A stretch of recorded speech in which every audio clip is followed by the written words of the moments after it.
Hola a todos, reanudamos esta tercera parte de la clase de radiación, en donde vamos a ver ahora la acción fotoenergizante de la radiación. Habíamos quedado viendo los instrumentos, el último que vimos es para medir la radiación interceptada, que es el interceptómetro, y ahora vamos a ver cómo podemos estimar esta radiación interceptada si no se tiene ese instrumento. Dijimos que uno de los factores que hacía depender mucho la cantidad de radiación interceptada era el índice área foliar. Y acá tenemos una expresión en donde la cantidad de radiación interceptada respecto de la recibida tiene una función de forma exponencial. Pueden ver que tiene esta forma, que no es lineal, y en donde esa relación es igual a 1 menos la función exponencial de menos k por el índice área foliar. K es un valor que tiene que ver con la arquitectura foliar, y eso hace que tengamos plantas que pueden interceptar más radiación para igual valor de índice área foliar. Vemos, por ejemplo, plantas de tipo planófila, como por ejemplo sería un cultivo de girasol, que intercepta mucha radiación en la parte superior, dejando pasar muy poca debajo del dosel. En tanto, tenemos plantas de tipo aractófila, en donde intercepta una parte de la radiación en la parte superior y deja pasar hasta incluso el suelo una buena cantidad de radiación. Planta de tipo aractófila, por ejemplo, sería el cultivo de maíz. Y acá pueden ver cómo cambia ese valor de K, disminuyendo, haciendo que para un igual valor de índice área foliar, por ejemplo 3, un cultivo de maíz intercepte el 80% de la radiación recibida, en tanto que con ese mismo índice área foliar, un cultivo de girasol o de soja está interceptando prácticamente toda la radiación recibida.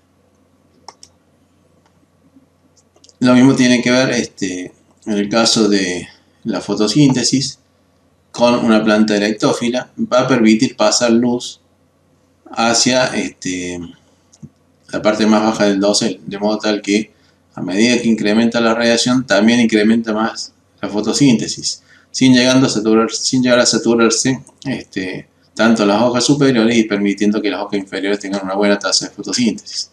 En tanto que una especie planófila se satura rápidamente la parte superior y como es poca la radiación que deja pasar hacia abajo, rápidamente llega a un plato, un nivel máximo de radiación de fotosíntesis. Y bueno, casualmente lo que estamos viendo es la acción fotoenergizante de la radiación, o sea, cómo la radiación nos permite a través de la fotosíntesis convertir agua y anhídrido carbónico en materia orgánica y oxígeno. ¿Sí? Por supuesto necesitamos todo el proceso metabólico que ocurre dentro de la hoja, y ese proceso metabólico nosotros vamos a separar en 3 etapas. Una etapa fotoquímica, donde depende principalmente de la luz, y que es por eso que estamos viéndolo dentro del tema de radiación. Una etapa de difusión de anhídrido carbónico, que depende principalmente de la concentración de anhídrido carbónico que va a entrar en la hoja. Y una etapa bioquímica, que depende de la temperatura de la hoja. Y vimos que dentro de la radiación que se va a utilizar, solamente se va a utilizar la luz visible, o sea, la parte que corresponde a 0,4 a 0,7 micrones o 400 a 700 nanómetros, que iba desde las longitudes de onda más cortas, tenía que ver con el violeta, el azul, pasando por el verde, amarillo, naranja y finalmente el rojo. Y vimos también que las plantas van a absorber mayor cantidad de energía dentro de los colores azulados y rojizos, en tanto que iba a tener una alta reflexión dentro de los colores verdes, y por eso que nosotros podemos verle ese color. Los pigmentos que absorben radiación dentro de la planta normalmente son las clorofilas. Tenemos clorofila A y la clorofila B, que acá tienen los patrones de cómo absorben en distintas longitudes de onda. Y también tenemos los carotenoides, acá en naranja, con un solapamiento respecto de las clorofilas A y B. Un tema que es siempre útil mencionar es el de la eficiencia de fotosíntesis. Entonces ya decimos que del 100% de la radiación solar, no todo es fotosintéticamente activo. Podemos considerar un 41%, casi un 50%, que es fotosintéticamente activo, o sea que es luz visible. Necesitamos para generar un mol de glucosa, unas 686 kilocalorías. Pero para hacer ese mol de glucosa necesitamos 60 moles de fotones que equivalen a 3120 kilocalorías. Y acá voy a hacer un pequeño paréntesis para explicar de qué se tratan los fotones. Cuando nosotros vimos el concepto de radiación en un primer momento, dijimos que existían dos teorías. Una que iba a considerar de naturaleza ondulatoria, que iba a considerar la radiación como onda electromagnética. Y otra, que es la que vamos a aplicar acá, que es la teoría corpuscular, en donde nos dice que la radiación viene dada en cantidades discretas, ¿sí? Y esas cantidades discretas son los fotones. Y cada fotón tiene una energía determinada dependiendo de la longitud de onda de ese fotón. Imagínense que estar bajo la radiación del Sol es como estar bajo una lluvia de fotones, ¿sí? Y cada gota sería el equivalente a un fotón.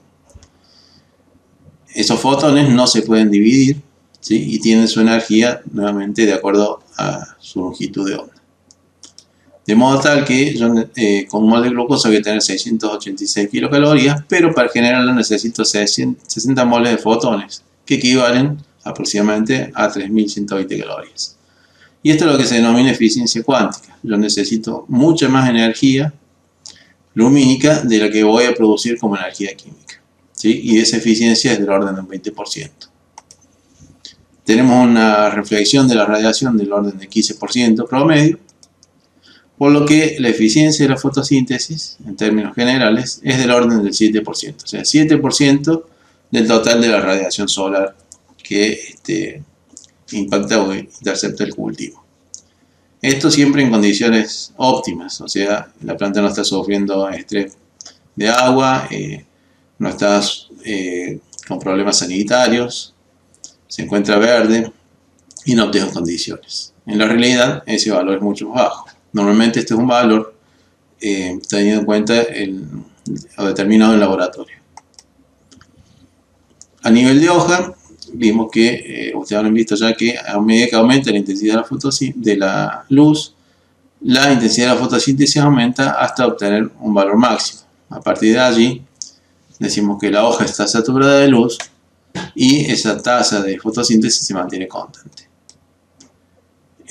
Existen diferencias de acuerdo a los metabolismos fisiológicos que tienen las plantas para efectuar la fotosíntesis. La planta de tipo C3, que poseen fotorrespiración, disminuyen esa eficiencia, se llega a un valor de intensidad de la luz mucho más bajo en donde se hace constante.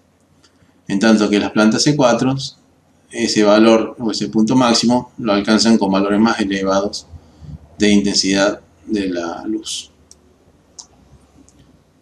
Pero ¿qué ocurre a campo? Normalmente en un cultivo tenemos que las hojas superiores pueden llegar a encontrarse saturadas de luz, pero todas las hojas inferiores no van a estar saturadas de luz.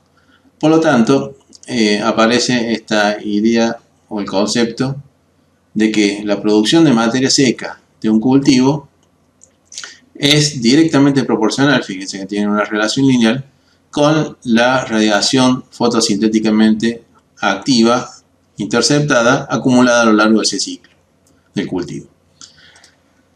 De modo tal que aparece el concepto de eficiencia de uso de radiación, que es básicamente la materia seca acumulada respecto de la radiación fotosintéticamente activa, interceptada, acumulada a lo largo del ciclo. Esa eficiencia es nada menos y nada más que la pendiente de esta recta que se ve acá de manera gráfica. Y por supuesto las unidades son unidades de materia seca, como pueden ser los kilogramos, y unidades de radiación interceptada, como puede ser Langley durante el ciclo. Y acá volvemos a retomar el concepto de que a medida que aumenta el índice área foliar, aumenta el porcentaje de radiación interceptada, ¿sí?, en forma exponencial, dependiendo del coeficiente K que tiene ese cultivo, que tiene que ver con la arquitectura foliar. Y fíjense que tiene el mismo comportamiento a medida que aumenta el índice de área foliar, aumenta la tasa de crecimiento del cultivo, ¿sí? Y de allí que la tasa de crecimiento del cultivo, o sea, los gramos de materia seca, están relacionados en forma lineal con la intercepción de la radiación fotosintéticamente activa. ¿Qué otros elementos afectan la eficiencia de uso de radiación? La eficiencia de uso de radiación está medida en condiciones potenciales, o sea, también con un cultivo sin estrés hídrico, sin problemas de nitrógeno, enfermedades, plagas, etcétera, etcétera. Una de las cuestiones que más afecta los valores de eficiencia de uso de radiación es el metabolismo que tiene la planta para fotosintetizar. En términos generales, todas las plantas C4, maíz, sorgo, caña de azúcar, poseen valores más elevados de eficiencia de uso de radiación que aquellas plantas C3, trigo, cebada, girasol y soja. Y fíjense que también van a encontrar diferencias, por ejemplo, entre lo que puede ser trigo y cebada y lo que puede ser soja y o girasol. ¿Y eso por qué? Porque también depende de qué tipo de materia seca está produciendo ese cultivo. Dado que la cantidad de energía necesaria para producir un gramo de compuesto no es lo mismo si estamos hablando de lípidos, proteínas, hidrato de carbono, lignino. Yo necesito más gramos de glucosa para producir un gramo, por ejemplo, de lípidos, donde necesito 3,3 gramos de glucosa por cada gramo de lípido que se produce. En tanto que hidrato de carbono necesito 1,21 gramos de glucosa por gramo de hidrato de carbono. De allí que para producir maíz, por ejemplo, necesito un gramo de maíz, necesito 1,39 gramos de glucosa. Pero un gramo de girasol que tiene alto contenido en lípidos, yo voy a necesitar 2,22 gramos de glucosa por gramo de producto. Allí entonces que no solo interesa el tipo de metabolismo que tiene la planta, sino el tipo de producto que voy a obtener. En general, todas las oleaginosas tienen un valor más bajo de eficiencia de uso de radiación. Y ese valor más bajo se ve afectado por la ontogenia, o sea, por el ciclo del cultivo que está, en el cual le estamos considerando. Por ejemplo, en el caso del girasol, va a tener una mayor eficiencia en el uso de la radiación en etapa vegetativa, en donde solo el cultivo está produciendo hojas, tallos y flores en algún momento, y a partir del momento de floración ya comienza el llenado de granos, o sea que comienza a producir granos, en donde voy a producir muchos lípidos, y ahí la eficiencia del uso de la radiación decae.